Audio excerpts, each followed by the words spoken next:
Bismillahirrahmanirrahim. Assalamualaikum warahmatullahi wabarakatuh. We are from the second group. Would like to explain you about classification essay. Okay, the first material is the definition about classification essay. So, what is classification essay? Apa isi klasifikasi itu? Classification essay is one that places information into categories. It's based on a specific criterion or standard.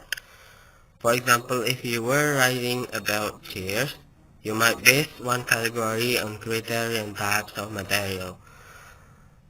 Jadi, classification essay adalah essay yang mengelompokkan informasi menjadi beberapa kategori. Seperti contoh, jika kamu menulis tentang kursi, kursi itu bisa dibahas berdasarkan dengan materinya, type of materials. So, your essay would be talking about the type of the chair. Misalkan kursi yang terbuat dari kayu atau kursi yang terbuat dari besi, kayak gini. Then you could create a subcategory called wood and another subcategory called steel and examine the characteristics of wood and steel chairs. Jadi jika kamu menulis essay tentang kursi, subkategorinya akan membahas tentang kayu, kursi yang terbuat dari kayu, dan kursi yang terbuat dari besi. Seperti itu. This principle of forming categories and subcategories according to set criteria, the plural form of criterion, will help you to logically organize the information for your classification essay. Oke, selanjutnya adalah contoh classification essay. Kita bahas mulai dari introductory paragraph. Jadi seperti essay pada umumnya, classification essay terdiri dari 3 bagian secara umum. Yang pertama adalah introductory paragraph, and then the second one is body paragraph, of course, and the third is concluding paragraph. Seperti ini, yang pertama kita bahas adalah introductory paragraph, yang terletak pada paragraf pertama. Di sini yang tertulis putih yang atas ini adalah thesis statement. One of the best example of a unique self-contained community in the United States is the Old Order Amish. Jadi itu thesis statementnya. Ini kebetulan ada di kalimat pertama, tidak seperti essay yang sebelumnya kita pelajari, yaitu berada di akhir, di kalimat terakhir.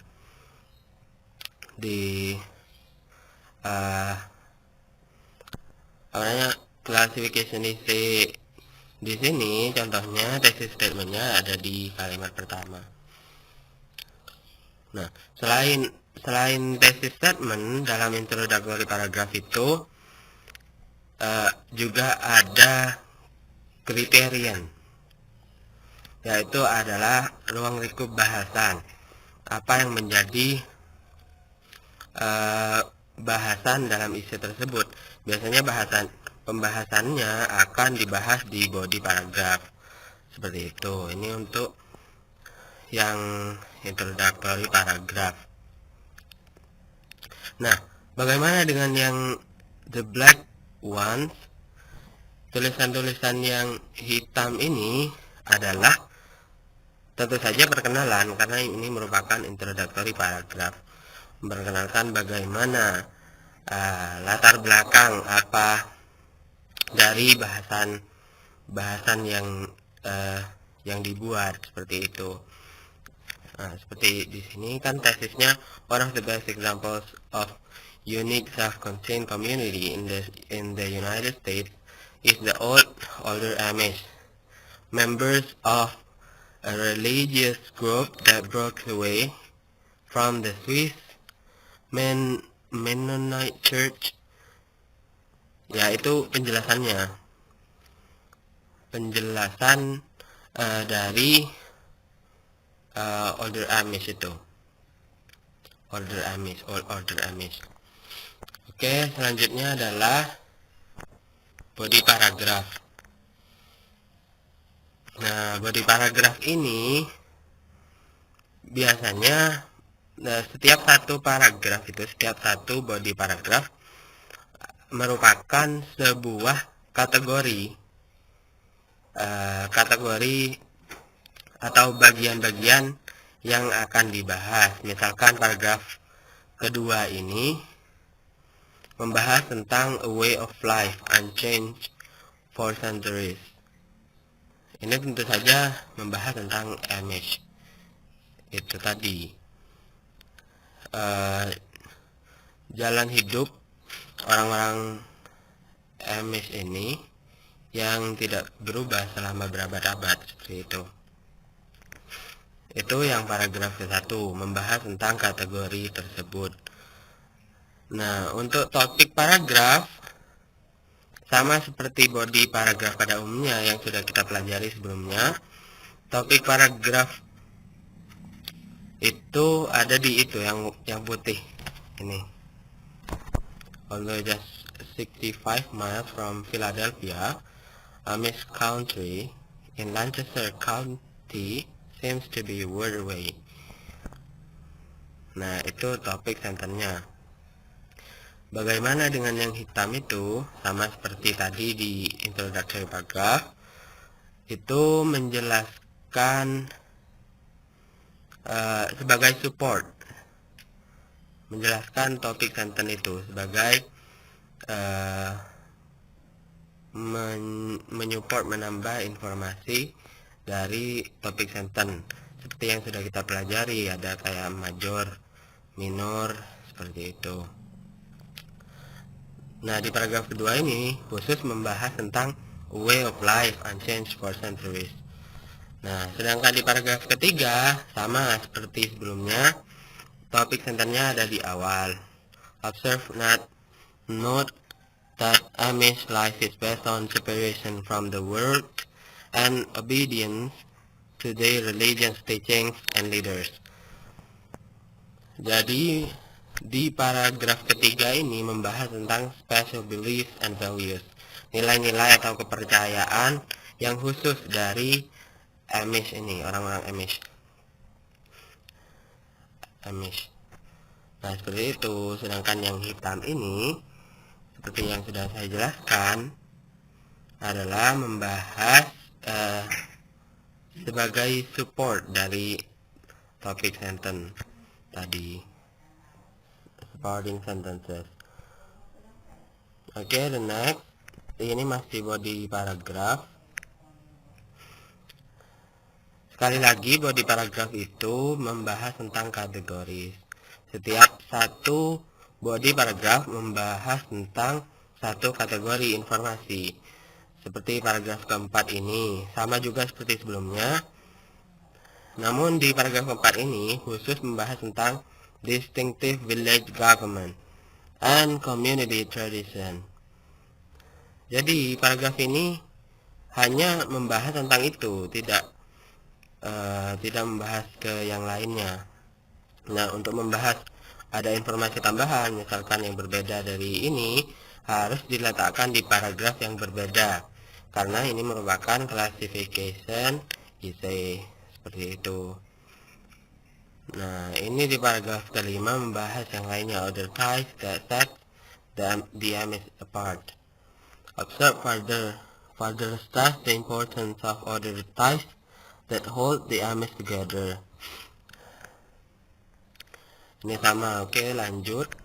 Body paragraph berikutnya. Body paragraph sama ya, sama seperti sebelumnya. Tapi yang keenam ini membahas tentang kategori treat to Amish culture and way of life. Seperti itu, khusus membahas itu. Sedangkan yang nomor 7 adalah tentang the Amish adaptation to change. Dan topik centernya tetap ya seperti tadi, ada di bagian awal. Sudah saya tandai seperti ini, warna putih. Oke, yang terakhir kita ke concluding paragraph.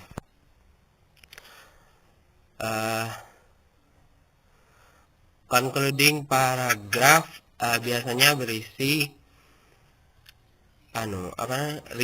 restate and the thesis statement. The final paragraph restate thesis in different words. Jadi concluding paragraph ini terdiri dari restatement, kembali menulis thesis statement tapi dengan kata-kata yang berbeda, seperti itu. Di sini tadi tesisnya, one of the best example of a unique self-contained community in the United States is the Old Order Amish. Unique self-contained community, tentang itu ya. Sedangkan di concluding paragraph, despite living in a highly materialistic and scholar culture, the Amish are preserving their values and tradition. Nah, meskipun di sini berbeda, tapi intinya maknanya sama, membahas tentang keunikan dari Amish ini. Jadi di concluding paragraph membahas tentang terdiri dari thesis statement yang kembali diutarakan dengan kata-kata yang berbeda. Selanjutnya untuk yang hitam ini biasanya isinya adalah ini. The paragraph may also conclude with a memorable quotation or example. Nah, di contoh itu, in the example, how the Amish gave charitable funds to the families of both the victims and the killer provides an extremely powerful example of the ways that the Amish are different from people in mainstream society. Jadi di sini di contohnya ini kebetulan di concluding paragrafnya diisi dengan memorable quotation seperti ini. Orang-orang Amish itu memberi charity, kayak sedekah gitu ya zakat to the family, kepada korban dan juga pembunuh. Both victims and the killer provide an extremely powerful example of the ways that the Amish are different from people in mainstream society. Nah, jadi itu isinya. Concluding paragraph adalah memorable quotation or examples. Mungkin itu saja dari saya membahas mengenai bagian-bagian dari classification essay. Yang kurang lebih secara umum sama dengan essay yang sudah kita pelajari. Untuk selanjutnya akan dibahas oleh rekan saya. Terima kasih, mohon maaf apabila ada kesalahan. Mohon koreksi dan kritiknya. Assalamualaikum warahmatullahi wabarakatuh. Oke, assalamualaikum warahmatullahi taala wabarakatuh. respectable Memduro, and unforgettable all my friends, one love, one struggle in searching of our bright future. Well, from second group, would you like to explain you about establishing unity and coherence?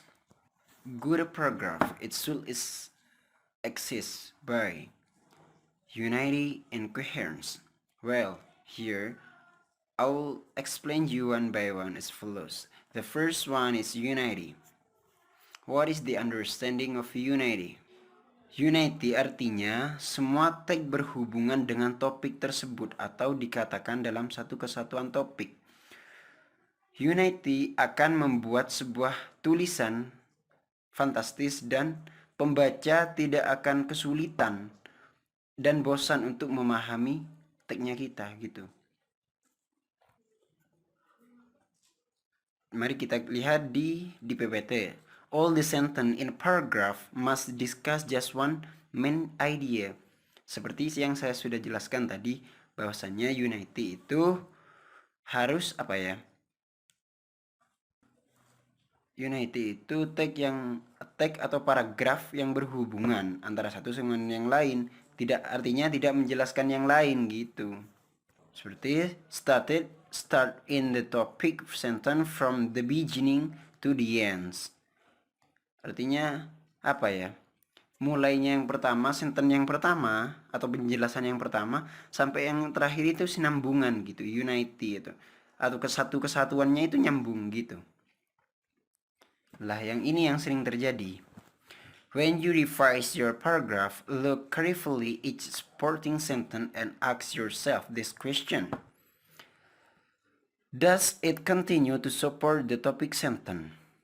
Second question. Does the last sentence of your paragraph relate in some way to the first sentence? Ini yang sering terjadi ya. Ini yang sering terjadi bahkan dirinya saya sendiri nih ya. Terkadang kita itu tidak unity, tidak berkesinambungan antara yang dijelaskan yang pertama, antara penjelasan yang pertama atau paragraf yang pertama dan yang akhir paragraf itu terkadang tidak nyambung. Lah ini yang sering terjadi pada dirinya saya sendiri.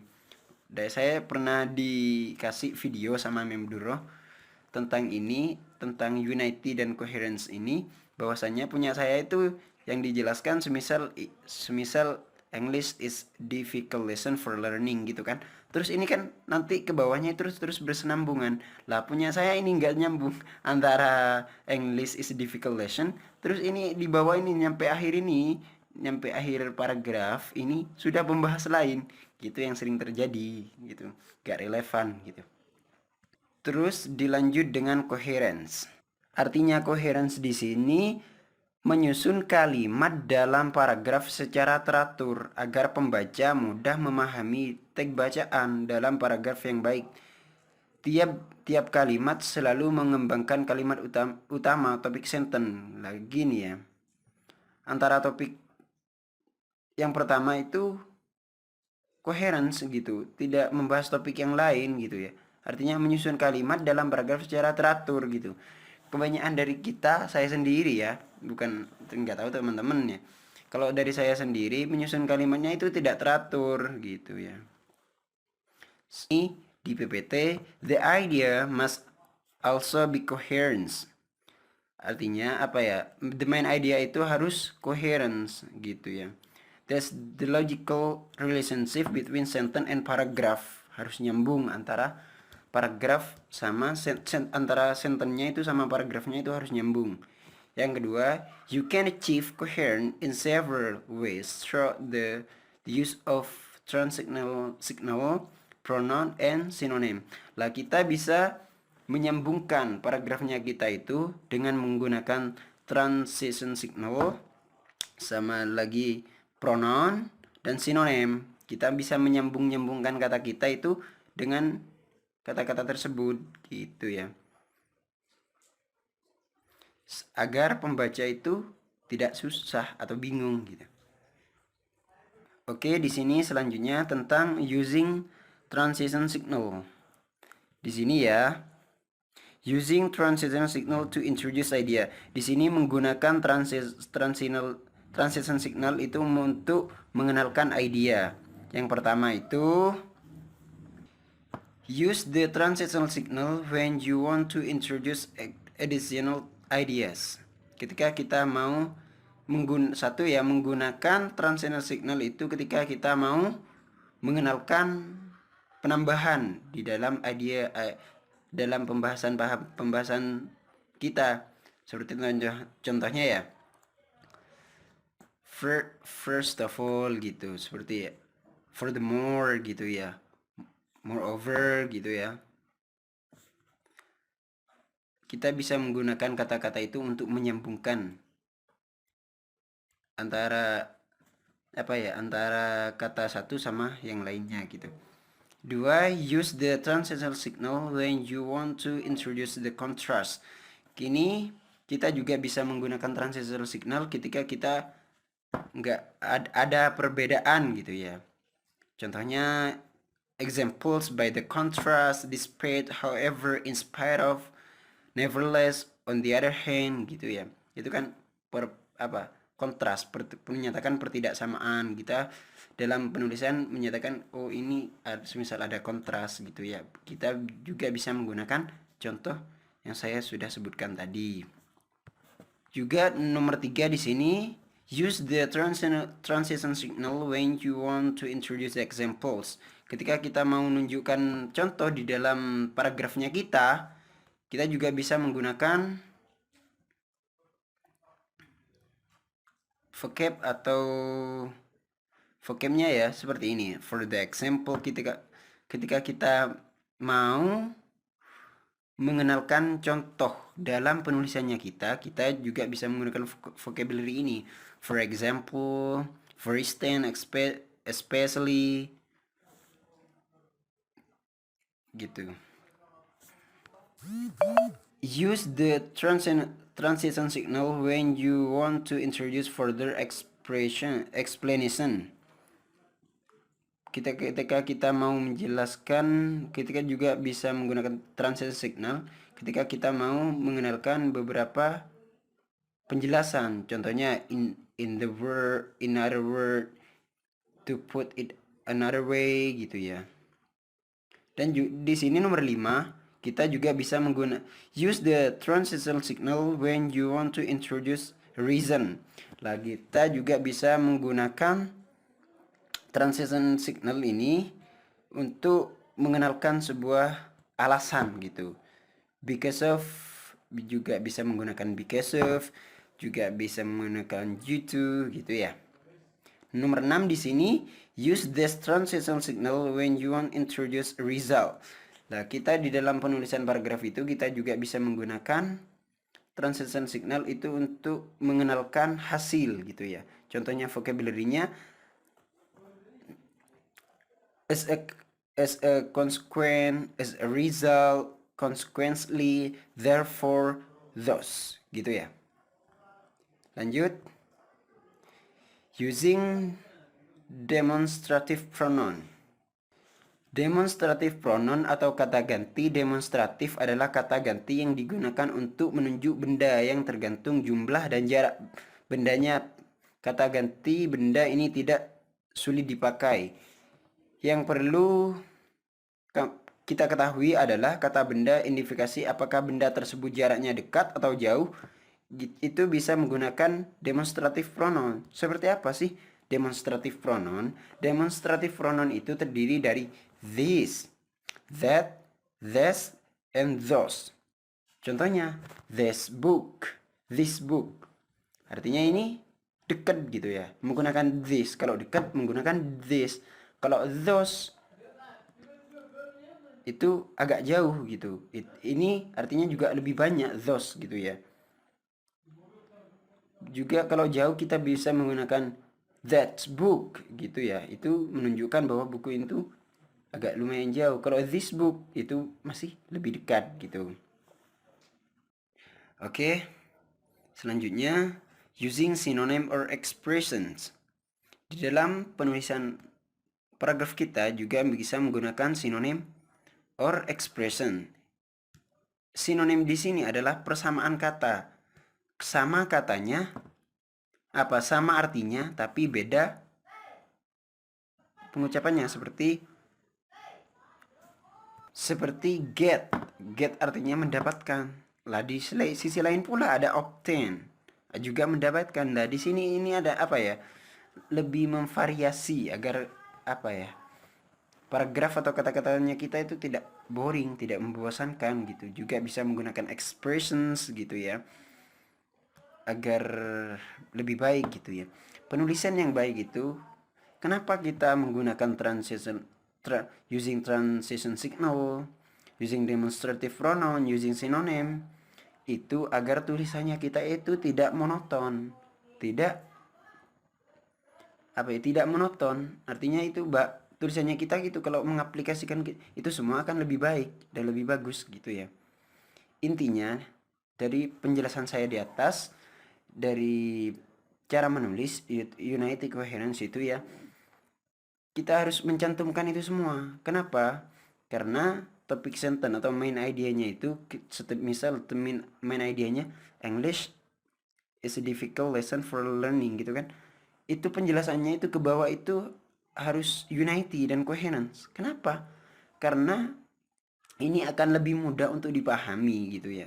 Dan juga buat penulis kalau sudah paham, ini tidak akan kesulitan untuk enlarge enlarge itu, untuk memperbanyak atau mengembangkan paragrafnya, itu tidak akan kesulitan gitu.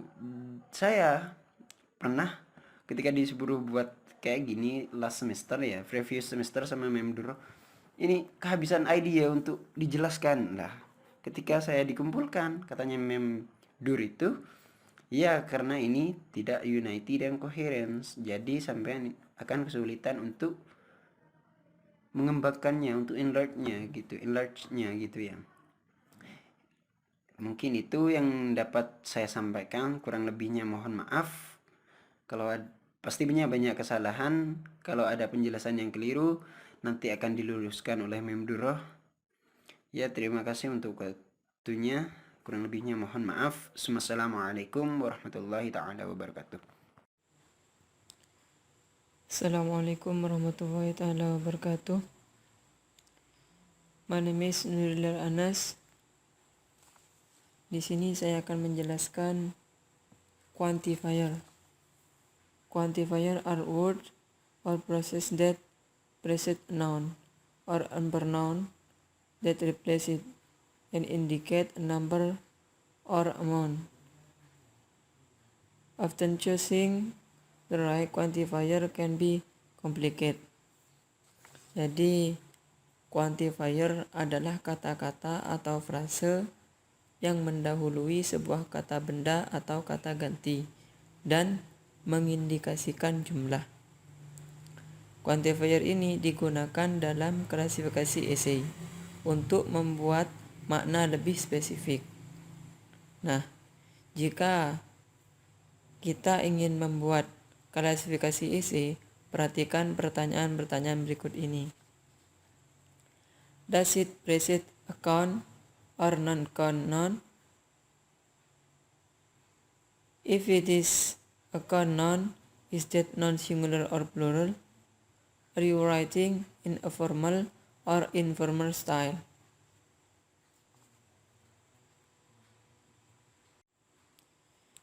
Nah, inilah beberapa contoh quantifier dengan count noun atau yang disebut dengan kata benda yang bisa dihitung. Nah, kemudian ini adalah contoh quantifier dengan non-count noun atau kata benda yang tidak bisa dihitung. For example, a little work is done in factories. A great deal of work is done on the farm. Like that.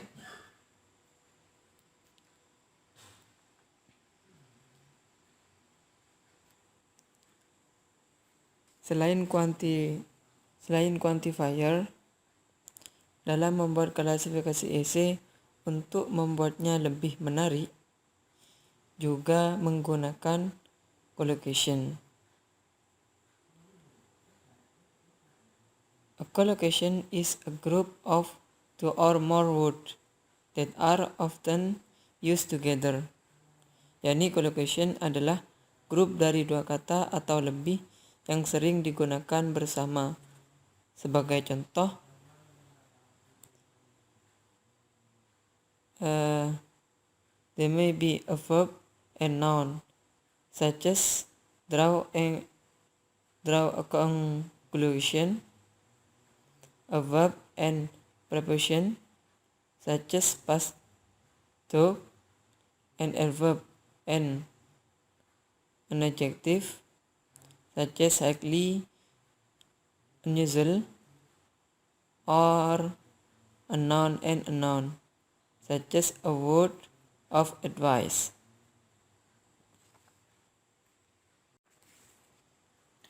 Jadi untuk mendapatkan informasi dalam membuat klasifikasi esai, kita harus melakukan observasi. Tahap-tahapannya yang pertama adalah membuat catatan tentang sesuatu yang akan diobservasi, lalu mengkategorikan informasi yang didapatkan, dan menarik kesimpulan. Kesimpulannya harus objektif. Kemudian, dalam melakukan observasi, buatlah diagram mengenai kategori yang ingin diobservasi. Nah, selanjutnya memperhatikan objek yang sedang diobservasi dan membuat catatan yang objektif. Sebagai contoh, jika kamu mengobservasi gaya pakaian seseorang, kamu bisa mengkategorikannya seperti berikut ini. Number 1, very informal. Number 2, casual. Number 3, business like or formal. Nah, selanjutnya perhatikan informasi yang kamu dapatkan untuk memilah informasi yang penting atau tidak.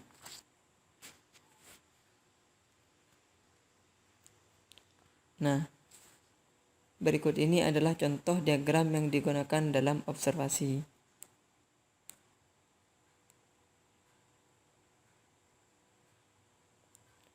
Kemudian melakukan survei dan kuesioner, karena tidak semua informasi didapatkan hanya dengan melakukan observasi.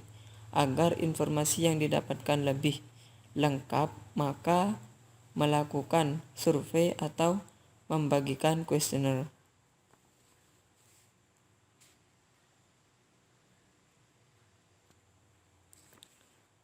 Ini merupakan contoh diagram yang digunakan untuk melakukan survei.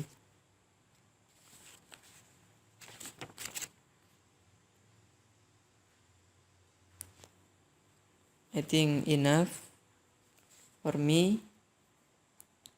Terima kasih. Kurang lebihnya mohon maaf. Assalamualaikum warahmatullahi wabarakatuh.